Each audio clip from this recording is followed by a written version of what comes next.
Good evening and welcome to the Power of Passive Investing. We are very excited about tonight's meetup. As you can see, guys, we have a new format, which we hope will be a lot more engaging. And we have an amazing guest. Not only he has a legal degree and 11 kids, but he also has an incredibly sharp sense of humor, and I'm sure you will get to experience some of it today. So without taking any more time, Tzvi, take the floor. Okay, great. Well, thank you, Alina, for inviting me here. It's great to be here. Tonight, we're going to talk about everybody's favorite topic, of course, LLCs. And we'll talk about that a little bit. And then we will also talk about the Corporate Transparency Act, which went into effect on January 1st and is very relevant to anybody who has any LLCs. Okay, so what we're going to do is I broke it into 5 sections. What I'll do is I'll talk. I'm allergic to PowerPoints. So I'm not the best looking guy in the world, but the worst looking guy in the world is still better looking than a PowerPoint presentation. So I'll just talk to you, and then at the end of each section, I'll be happy to answer questions. We can have some give and take. That's more exciting. I didn't come here to lecture. I came here to engage with you guys and hopefully learn something from you guys, which always happens to me at the end. So I'm excited about that too. You guys are probably all stars at what you do, and I hope to learn some good stuff tonight. So let's talk about LLCs. LLCs is a pretty recent invention. LLCs, the first state, well, let's go back to the Constitution. The Constitution says that it gives powers to the federal government, and any powers it doesn't give to the federal government, it leaves for the state. So states have the power over business in their state. So if you want to LLC, if you want to do business in a state, you need to register with the state in order to have permission to use their courts, to have their protection, to have their laws. So this is a state matter. LLC is a state filing, which means that each state has their own laws and each state has their own LLCs. There's no USA LLC. You need to have an LLC in every state that you do business in. That being said, what is an LLC? Traditionally, until 1977, there were 2 ways to do business. You could do business as a corporation, or you could do business as a private person. If you did business as a corporation, you had something very special, which was that you had limited liability. The corporation was seen as an entity in itself. It was an animal. It wasn't you. It was the corporation, which means if you had shares in a corporation and somebody sued you, they can't take anything from the corporation. Nor if the corporation got in trouble and somebody sued the corporation, nobody could come to your house and take your car, your TV, your dishwasher, or even your whole house because you didn't do anything. The corporation did. So that was the great thing about corporation, and it was very necessary in order to take risks in business, because without that, people wouldn't take risks. And especially if you were a big company doing big business, your exposure was very great. So they created this idea called corporations. That goes way back in time. If you were a sole proprietor or even a partnership, you had 2 things, 2 advantages that you didn't have when you were a corporation. First of all, you had pass-through tax status, meaning that when you're a corporation pays taxes. Corporation has corporate taxes, and then if you got any profits from that, then you would have to pay your own taxes from the dividends of the corporation. So that's called double taxation. But if you're a sole proprietor, then you only get taxed once. And the second great thing about a sole proprietorship is it has no regulations. You can run it however you like. Corporation has bylaws and board of directors and annual meetings and all kinds of things and rules what you have to file to be a corporation. So in 1977, the first state decided that they're going to mix a corporation and a private person, which means they're going to let private people or partnerships incorporate. That means they'll get the advantages of both types of business entities. One is that they will have the limited liability of a corporation, but still they'll have the pass-through tax status and the fewer regulations of sole proprietorship. Okay, so that's what an LLC is. This was adopted by Wyoming in 1977. It took a while, but 20 years later, or something like that, you can Google it and fact check me, maybe 15 years later, whatever it was, at that point, already all 50 states adopted it. Now, what you should understand is that each state passed their own laws regarding LLCs. And that means that to file an LLC in Wyoming is different than filing one in Nebraska. Now, I want to explain you guys a little bit about how law works, and it's important to know. I think even if that's the one thing you learn from this, I think will be interesting, and it may serve you well down the future. There's two sources of our law. One is called statutory law, which is laws that the Congress of every state passes, and the second one is called common law, which means the courts. So what happens is that states pass laws, but very often they're things that they don't have laws for, or the statutes that the states enact have questions about them. They're gray areas. So what happens? People sue each other, and eventually it comes to court because nobody knows what the law is. So, and then the court decides what that law is. Why is this important for LLCs? The reason why this is so important to understand is that because LLCs started in 1977 and not in most states till less than 30 years ago, that means we have very little common law, which means that there's a lot of gray areas that in each state you may not know what that state would be. See, if LLCs were federal, so you would have enough case law to understand the laws. But each state has to go through the process by itself to decide. Each court system would have to see every possible case across the spectrum before we could know how all those gray areas will be decided in court. That means that most states, most of the laws are still gray, and we wouldn't know what the law is. And I'm just going to throw you out one buzzword today in LLCs, just to give you an example, series LLC. Okay, people are pushing series LLCs. They're quicker, they're cheaper, but any smart lawyer will tell you stay far, far away from it because this is a new invention from a couple of years ago, and people have no idea if the whole structure of series LLC will hold up in most states. Okay, that's just like one example. Okay, so let's stop here. Anybody have any questions? Oh, come on, guys. There is a question in the chat. Can you see it? Oh, let me see. I can read it if you'd like. I got it. If an LLC was dissolved decades ago, and through non-use, is there a concern with the new CTA with registration? Okay, I'm going to answer you quickly because you are very curious, and I don't want you to have to wait. But we will talk about CTAs at the end. The answer is no. The answer is until you have to register your CTA. If you dissolve it before then you don't have to register because you're not a reporting company anymore until that date. So that's something very important, which I've discussed a few times, to dissolve old entities before the filing deadline comes. Okay. That's great. I have a question about the series LLC, and it may sound basic, but is there a difference between series LLC versus the structure where you have a parent LLC and then it's subsidiaries or children, whatever they're called? Absolutely.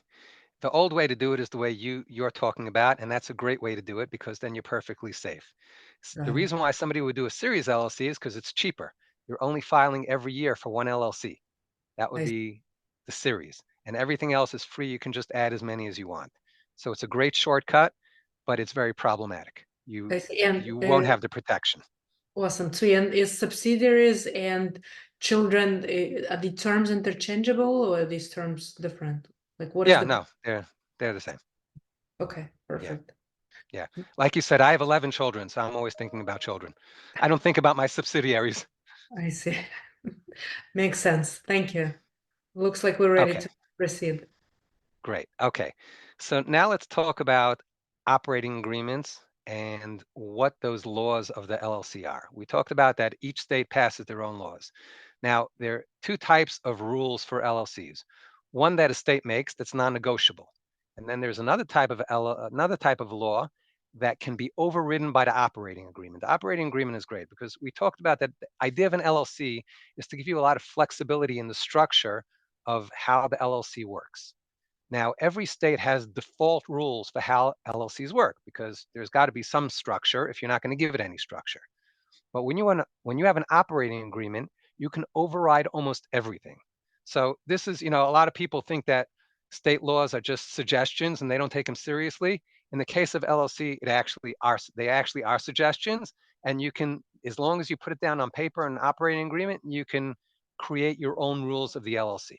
So I just want to go through some of the things that can be overridden by an operating agreement and some of the things that's just the way it works and there's nothing to do about it. Okay, now, again, for everything, each state deals with it in its own way. They have their own default rules. There's no uniform default rules for an LLC, which is why we know in LLC world, they're good states and they're bad states. And we all know who the bad guys are and who the good guys are. And we'll talk more about that as we get to it. So let's see. With an operating agreement, and these are things that you should look for in every operating agreement. A lot of people think they could just download an operating agreement from the internet and not even read it, just sign it and it's okay. It's not a good idea. One of the reasons is, and this is very important, the reason why people make LLCs is for asset protection. But if you can pierce the corporate veil, you can prove that the LLC is one and the same with the owner, then you will be personally liable for any lawsuit against the LLC. Now, what's the basic way to pierce the corporate veil of the LLC? By showing that the person's running his business not in accordance with his operating agreement. That means that the LLC has to work according to the operating agreement. If Tzvi Weiser is running it different than the operating agreement, then this is not an LLC. This is Tzvi Weiser, and therefore I can be sued. So it's very important to know what it says in the operating agreement and go by that and make sure that you're following it. Because the first thing every attorney will ask for when there's a lawsuit against your LLC is, let me see the operating agreement. And then he'll just punch holes in it as much as he could and take it to the judge and say, look, this guy is personally liable. Now, that's if you're working backwards. You're downloading an operating agreement and saying, I don't care what it says, and I'm just going to do whatever I want. But really, the reason why operating agreements are there are for your benefit. So don't download something. Try to figure out what you really want and how you want to run it, and then make the operating agreement in accordance with what you want to do. They say that the best way to hit the target is first shoot the arrow and then paint the target around it. And that's what we want to do with the operating agreement. We don't want to take a target, which is the operating agreement, and then just shoot to see how close we can get to it. No, this is yours. You create the target. Do it after you already shot the arrow.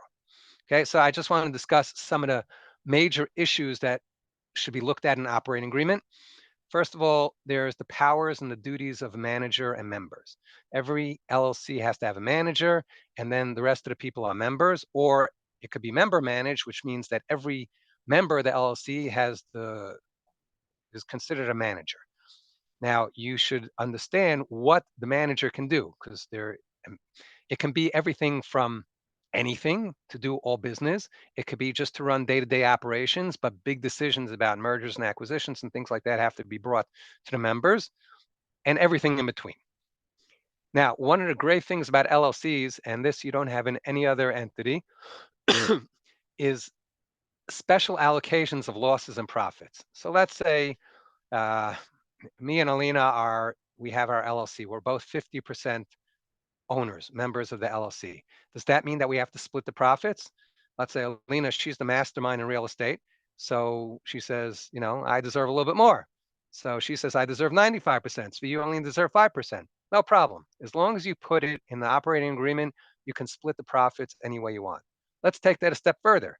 You can say that Alina gets 95% of the profits, and when it comes to the losses, I'm going to take 60% of the losses, and she's only going to take 40% because she's a loser. And I'm the loser. She's the winner.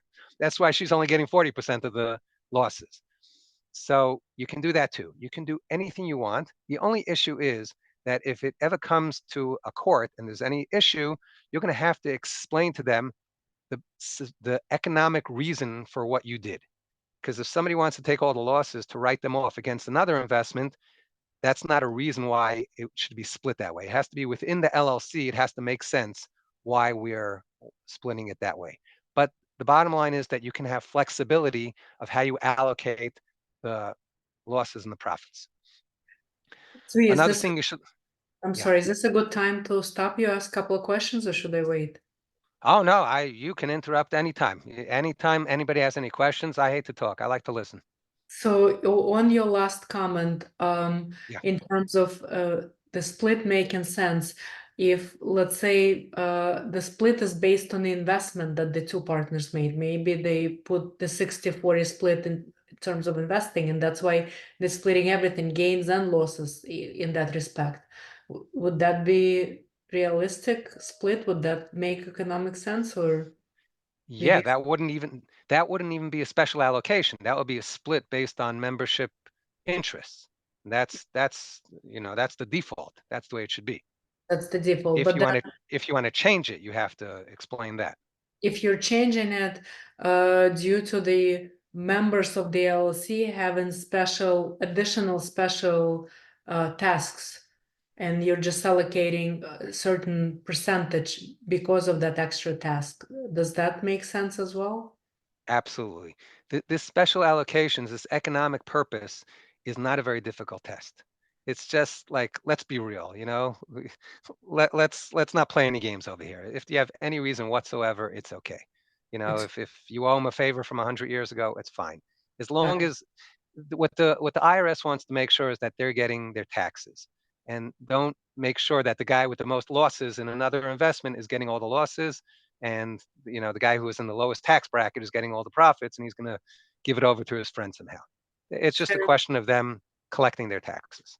It sounds good. And then in terms of member or manager LLC, if it's a single member LLC, do those rules apply, or is that by default just a member LLC?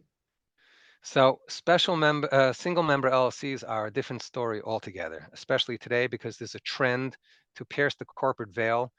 That was one of the questions that were gray areas. Do single member LLCs, can you pierce the corporate veil?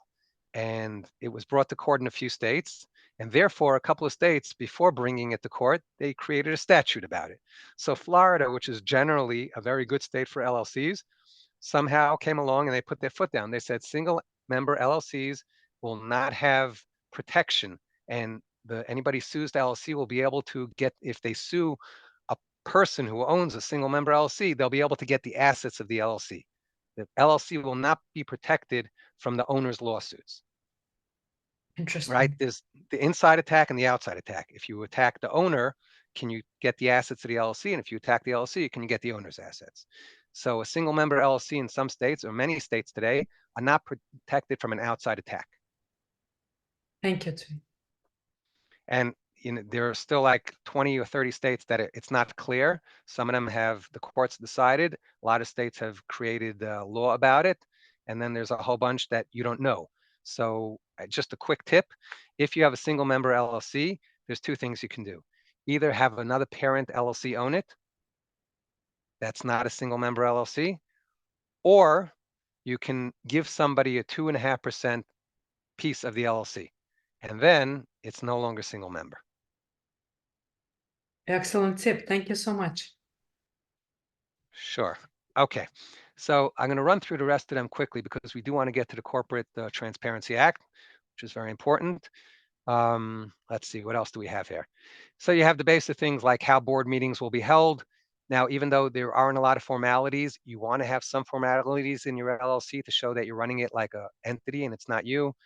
How new members are to be admitted, what the voting rights are, because again, the voting rights do not have to be, even if we're 50-50 members, one person could have 80% of the voting rights. Or let's say there are a lot of members, not everybody has to have the same voting rights. The buyout and the sellout processes, if it has to be unanimous decision, a majority decision, if the managers can decide on their own.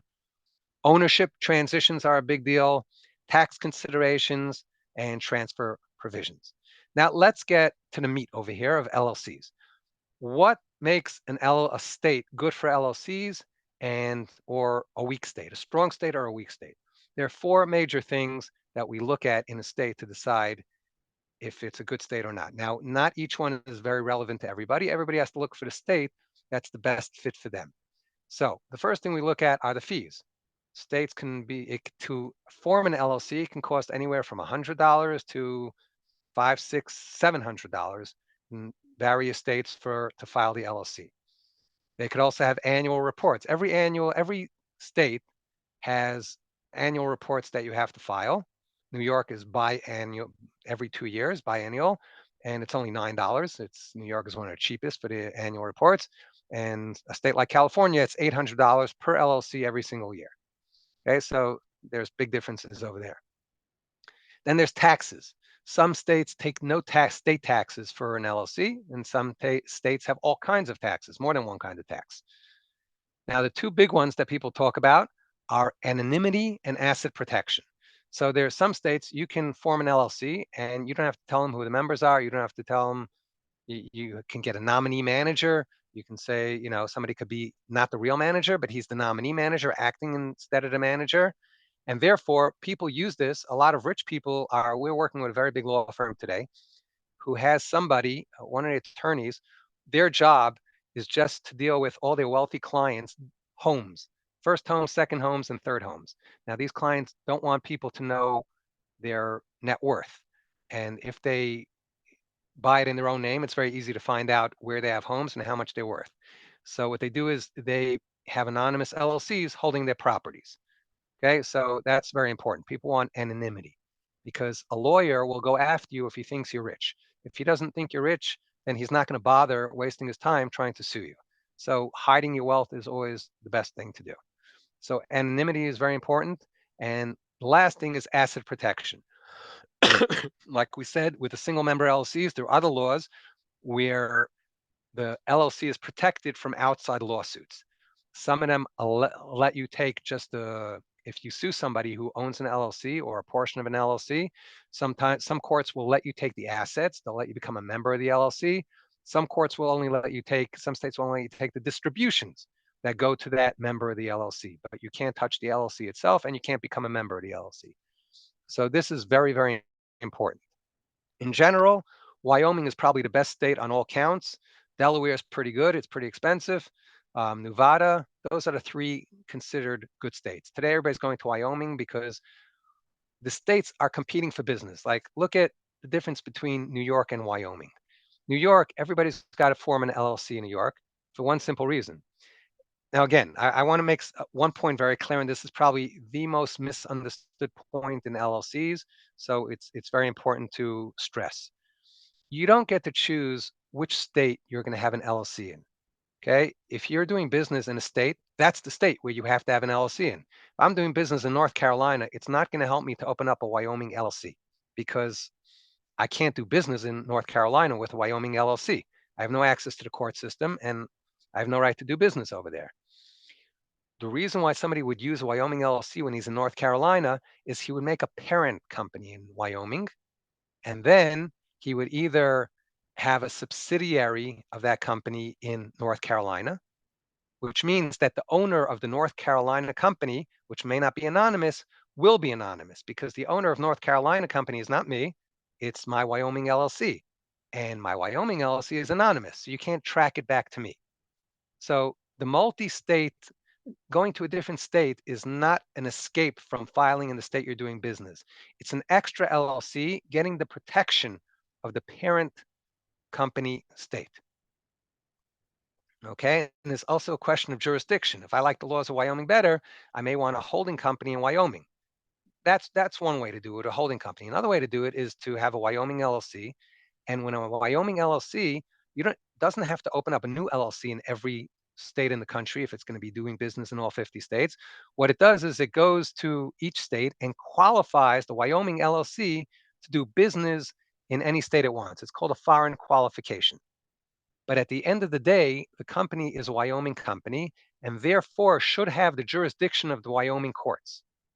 So it may make sense to go to start your original LLC, which is what they do in Delaware.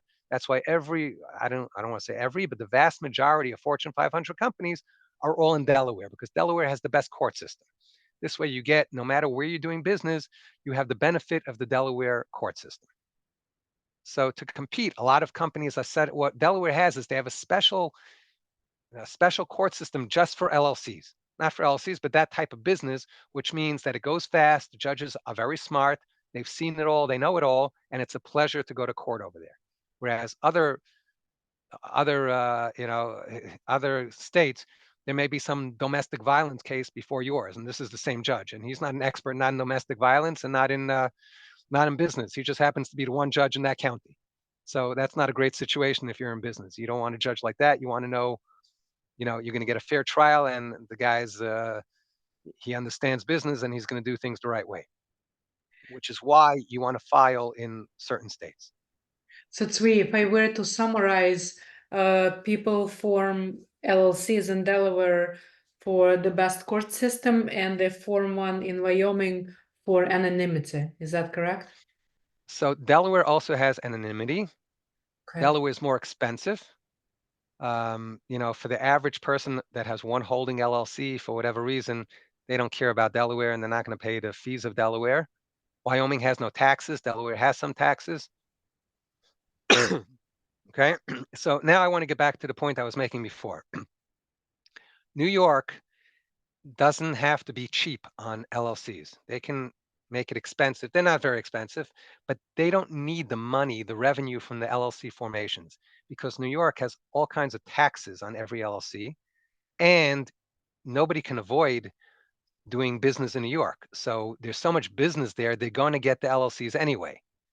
So they don't have to make it easy for you. They can tax your LLCs. You can do whatever you want. You could open up a Wyoming, Nevada, but as soon as you're buying a property in New York, you'll be opening up a New York LLC. There's no other way around it. Wyoming, on the other hand, has absolutely nothing to buy, or very little to offer. So what Wyoming wants, they just want your fees for your LLCs. We'll do anything we can. We'll give you a court system. We'll give you anonymity. We'll give you cheap rates. Just please open up your LLC, because from the couple of LLCs that they get a year, or from a lot of LLCs to get a year, that pays a nice percentage of their budget. So that's the game between the states. Depending on what their individual needs are, that's how they structure their LLC laws. Okay, anybody have any questions? I have a quick question, and it may be a repetition of what you covered before, but more or less to Then I reinforce. didn't cover it good. Well, or maybe I didn't understand it well. So a single member LLC filing in either Wyoming or Delaware, let's say Wyoming, because it's less expensive, as you said, the person still has a chance of essentially, what is it, breaking that corporate veil because it's single member LLC. So for them, it still makes sense to either have a parent with multi-members or give certain percentage to another member to have the protection. So Wyoming LLCs are protected even for single members. So if you have a single member anywhere and the parent is a Wyoming LLC, then in that state, the owner of that LLC is Wyoming LLC, and that Wyoming LLC is protected, so they can't do anything. Awesome. Thank you. Sure. Okay, let's get down to the nitty-gritty of filing, the technicalities. What is it that you have to file? What does it mean to file? So filing means that you have to have articles of incorporation with the state. And each state has a fee. Like I said, it can be anywhere from $100 to $800 for a filing. That's something that you pay to the state, and that's your filing fee. You hand in your papers, you give it to the state, you pay the fee, and they incorporate you. Okay, now you also need something called a registered agent.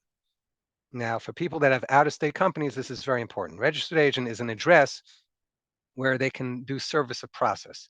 If you're sued, they need to know where to bring the papers to. They have to have an address that they can bring these papers to you. So that means that the rules are, for a registered agent, you have to have an address in state. You can't say, okay, I live in New York, bring me the papers here. And you have to be opened all business days a year, all hours of all business days for the entire year, because they don't want to come back twice. So if, like I said, if you have out of state, there's something called registered agent service, which companies like ours provide. We happen to be registered agents in all 50 states, and we just give an address, and then we take care of that for you. There are a lot of people that, even if they, let's say they have a home office, okay, or even if they have an office, they don't want some state officials coming down with a packet of papers explaining to everybody that you're being sued. They may be in the middle of a very important business meeting. It doesn't look very good. Or they may be at home enjoying their dinner with their family and getting some bad news. So a lot of people, even in state, would prefer to just pay the money and call me in the morning if you have any papers for me. So that's how registered agent service works. That's the second expense of a filing. The third thing that you need is an EIN number. The reason why you need an EIN number, it's not any requirement for an LLC to have an EIN number.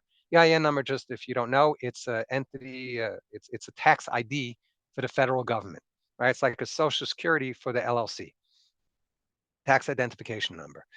Now, you don't need one for the LLC, but again, you can't open up, the LLC can't open up a bank account unless it has an EIN. They won't let you open up, they'll ask you, you have an LLC, you want to open up a bank account for XYZ Corp, XYZ LLC, what's the EIN number? And you'll say, no, use mine. No, I can't use yours because that's you, and this is the corporation's account. So your only other choice is to use your own bank account. And once you do that, that's like even worse than not following the operating agreement. If you are providing funds to your LLC from your own personal account, there's no chance that you will not be sued personally if anything goes wrong with the LLC. That's the ultimate sign that there is no real LLC. So you need to get an EIN number and open up your bank account like that. Okay, so that's something just so you know. And if my boss would hear me, he would kill me, but you can do that for free online. Most people don't do that. We tell them you can do it online free, but they pay us to do it. That's another service that is provided. Okay, so that's the first year when you open up your LLCs. The second, after that, every year, if you have a registered agent, you would have to pay registered agent service. And just to give you numbers, that could run from 100 and change to $500 if you're going to have your lawyer give it out and bill you for it. So that's a registered agent. And the other thing that you have to have, which we touched on before, every year you have to file annual reports. And again, the fee for that can be anywhere from, $9 every 2 years in New York to $800 in California. Okay, that's what you're talking about with the LLCs. Any question? Oh, there's one more thing I wanted to point out. There are 2 states, or 3 states actually, Arizona, Nebraska, and most importantly, New York, where anytime you form an LLC, there's publishing requirements, which means you have to publish it in the paper for 6 weeks straight or something like that. There's all kinds of rules, whether it's a daily, a weekly, one daily. And obviously it's not something you can do yourself, but you have people that know how to publish, and they publish it for you, and that also costs money. Any questions? I don't see any questions so far, but whenever you have a chance, now or later, maybe you can share your contact information so that people can reach out after the webinar is over. It could be your email, your phone number, a website, Sure. whatever you have I'll handy. share with you both, and then we'll get it to the dessert, the exciting part, the Corporate Transparency Act. So, Okay, so my phone number is 732-769-3999. Like they teach every good salesman, we repeat it twice, 732-769-3999. My email address is T as in Tom, W-E-I-S-E-R, like Weiser, T Weiser, at RS, as in Riverside, RS, filings, with an S, filings, rsfilings.com.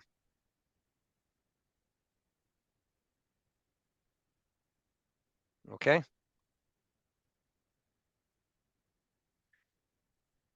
is that correct? perfect, yes. Excellent. So folks, feel free to reach out to Tzvi afterwards. Okay, now, Corporate Transparency Act, that's all the rage nowadays, more than the Super Bowl, I think. Maybe not this week, maybe it's a little quieter this week.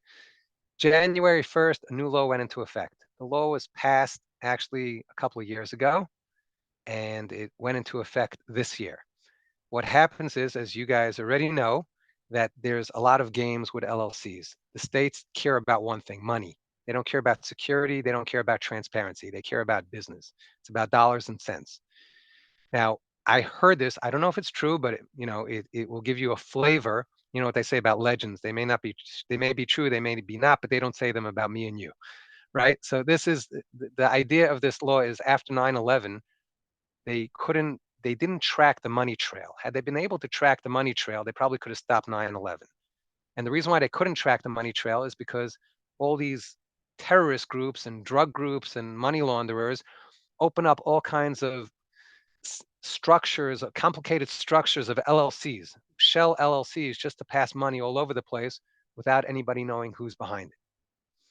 So the federal government decided, okay, you guys protected by the Constitution, business is your business, LLCs are your domain, we can't butt in, but we're in charge of security in this country. So we're going to pass a law for the security of the country that every LLC needs to provide the federal government in a private database who the owners are, who the people that control the LLC are. They want to know everybody. Okay, so this, now again, state filings, just understand when you file something with the state, the reason why you want anonymity is because anything you file with the state is in a public database. We can see who owns every LLC if there's no anonymity. But in states where there's anonymity, you don't have to give them your name, so you're anonymous.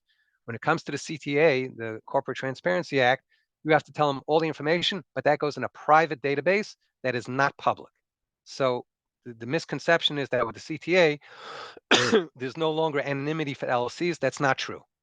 If you're a crook, yes, be careful. But if you're just running a business, then you have nothing to worry about. The state knows about you. Big Brother's watching, but we know that they're listening to all our phone calls, and they're probably listening to this webinar too, for all I know. And that's okay, because we're just here talking about LLCs. So what the state wants to know is they want to know two things. They want to know all the people who have a substantial ownership and substantial control. So let's go through the two things very quickly, because there are other pieces of this that you touched on that you want to know and want to get to. Until what? Do we have 5 more minutes? Is that what we have? Yeah, yes, go ahead. Go ahead. I think we want to spend as much time as possible on CTA because, like you said, Okay. it's more important than Super Bowl until this Sunday. Okay.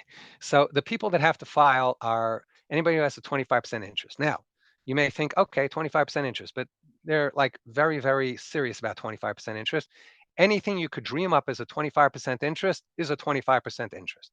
For example, let's say there are 4 partners, each one owns 25%, and I have the rights to buy 25% from one of the partners, or I have some promissory note or something that's convertible into his shares based on any possible condition. If this and this happens, I get his shares.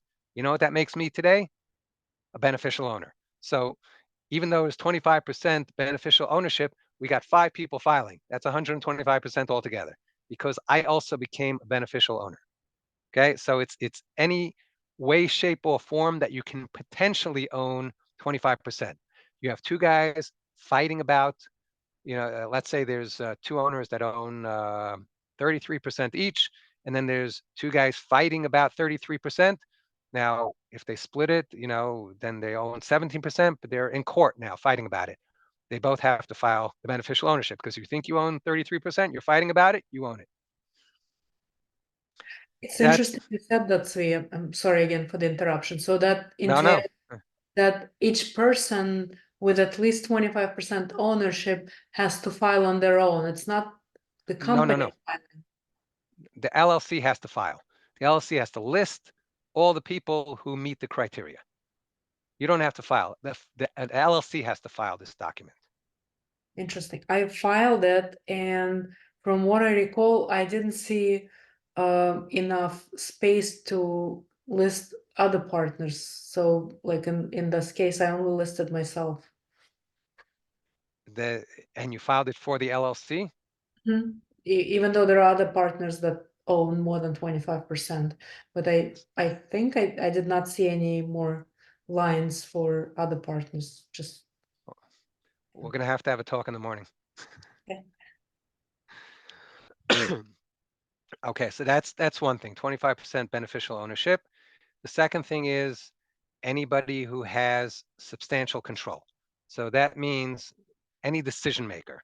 That means anybody who's a CEO, president, CFO, anything with a C is going to be a decision maker, a general counsel.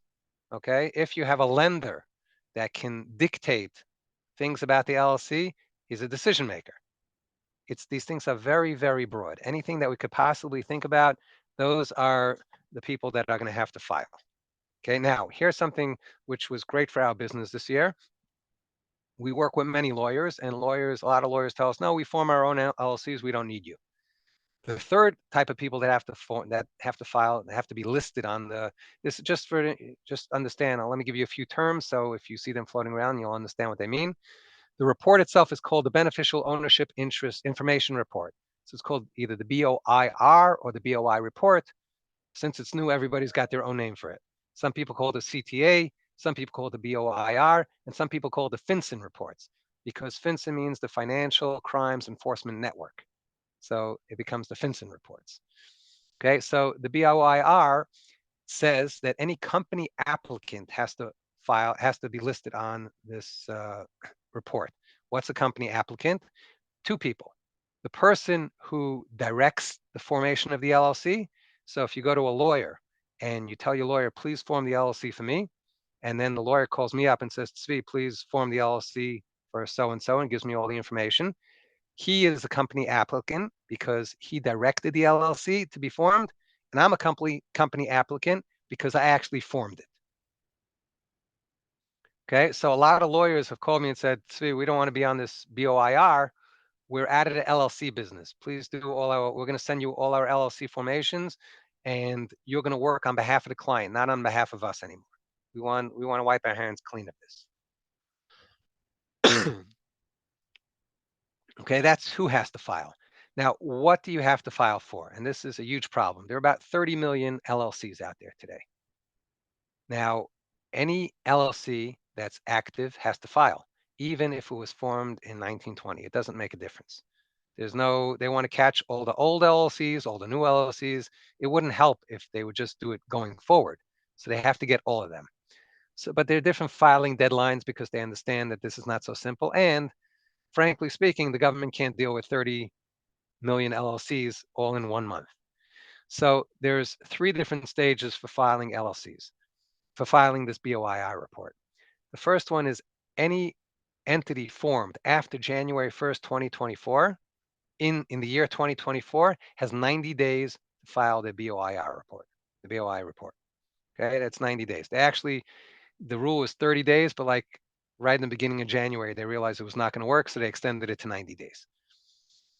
The second class of entities are all the old entities. Every old entity has until January 1st, 2025. So it doesn't have to be done today, but by January 1st, it has to be done.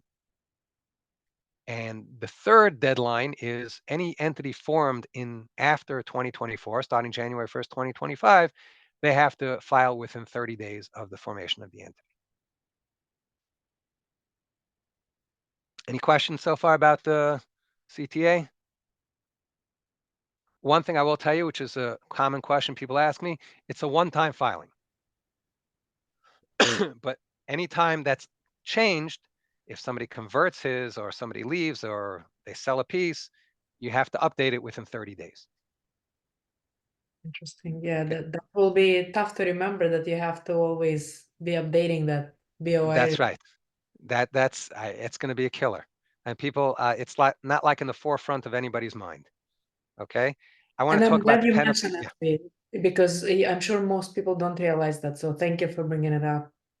It's the amount of I don't want to say ignorance, because nobody's ignorant for not knowing a law that went into effect just about a month ago, but nobody really knows. Nobody understands. Nobody knows, and it's very problematic. Which is why we're trying to work with lawyers to educate their clients, to make them understand that this is serious business. And I want to get back to inactive entities. So if I don't, please remind me. But I want to get to the penalties just to show you what this is all about. The penalties for non-filing are $500 per day. Okay, that would take you like how many years? That would take you 100 years of New York annual report fees. So the government is very serious. $500 a day, that's the civil penalty. The criminal penalty is up to $10,000 and 2 years in jail.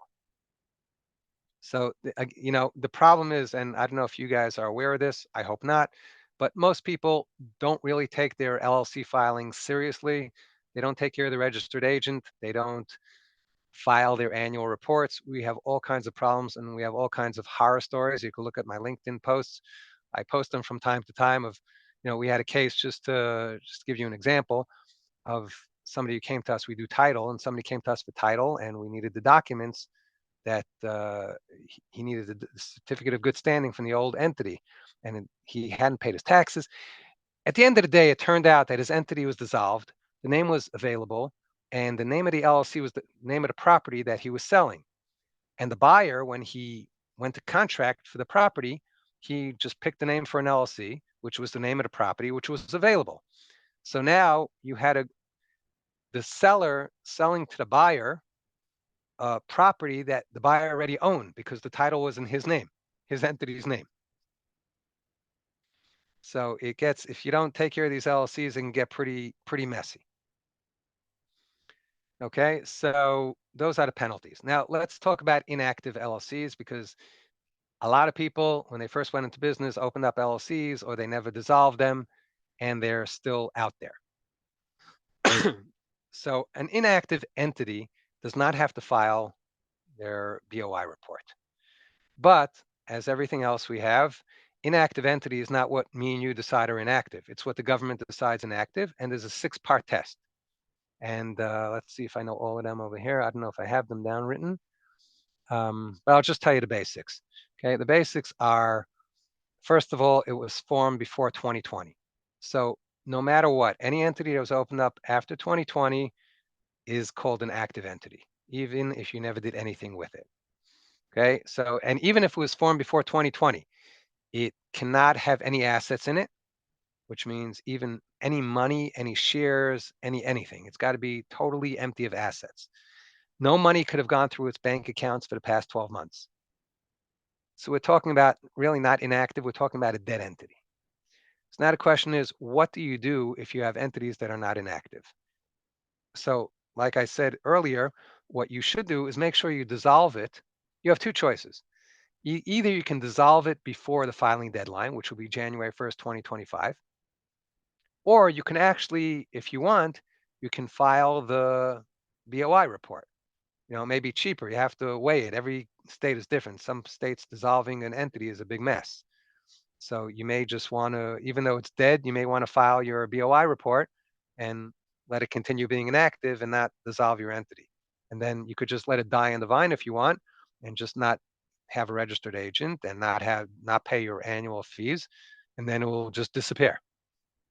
So again, it's just weighing, depending on the state, weighing the, you know, the pluses and the minuses of doing a dissolution. Okay, anybody have any questions? This is excellent content. There is a question in the chat. Tzvi, do you want me to read that for you? Oh, I see. Okay, my son and I recently purchased a small Airbnb. When we were at closing table, lender required LLC name on the deed, along with my full name and my son. Do we still have protections from the LLC? Okay, that's a great question. I love that question. You have the protections of the LLC. The question is, if you and your son are liable on the loan personally to the lender, if that's why he wants your name. A lot of times LLCs, if you form an LLC, nobody's going to lend the LLC money because the LLC has no track record, has nothing in it, and they want you to be a personal guarantor on that loan. So you should ask them, who are we personally guaranteeing that loan? But as far as the LLC is concerned, that has nothing to do with the lender. You're protected. More questions in the chat. Okay. Do operating agreements have to be filed anywhere publicly or just simply signed among the members? Yeah, that's great. I should have mentioned that. It's just signed among the members. It's not filed anywhere. Most states don't even require it, but most judges want to see it. So you do want to have an operating agreement. It's great practice, especially if you're not a single member LLC. If you're a multi-member LLC, remember you have partners.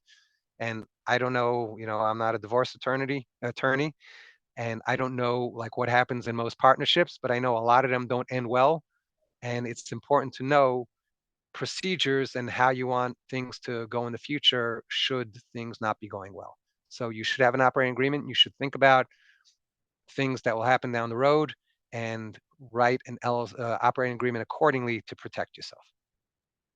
Tzvi, would you say it's a common practice to update the operating agreement among the partners on their own, or is attorney help required? I think anything to do with an operating agreement should be brought to a professional, because it's a language by itself. You know how it is, and there are laws, and there's an understanding of the nuances, and the reason why you have an operating agreement is because one day it might go before a judge, and the lawyers will be arguing about it. So you want a lawyer to have written it, because what you write will not be what the lawyer sees. You want the people that will be judging you on the operating agreement to be the same ones writing it. So it must be written in Greek so that lawyers understand it.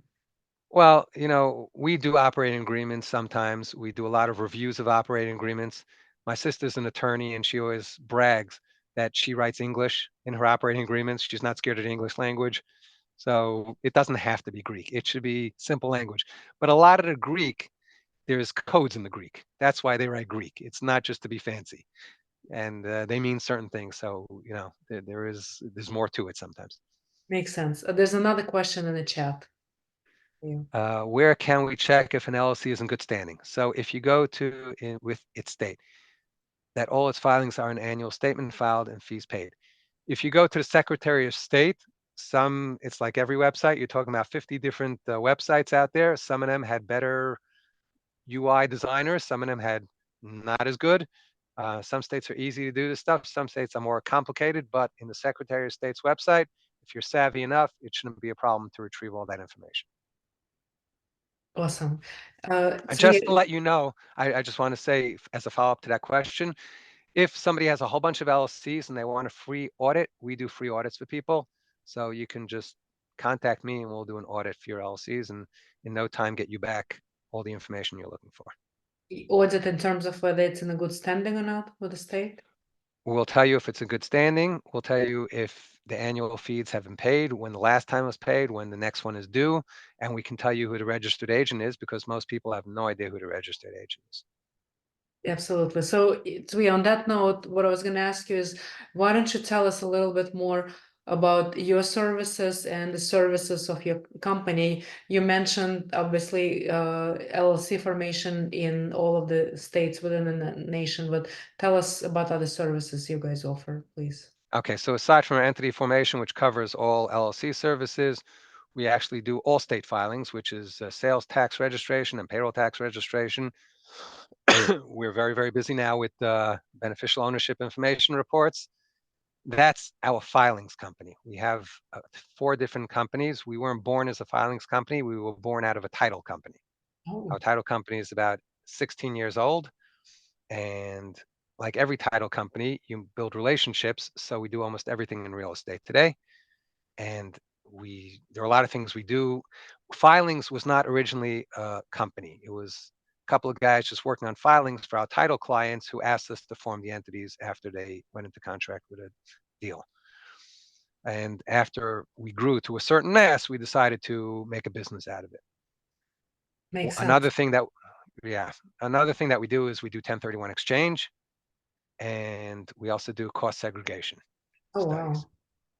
That's a lot Those of are those are standalone companies, but we have a lot of projects, just like filings was until about a year and a half ago, that are just things that we do. We do a lot of brokering, because we have our ear to the market.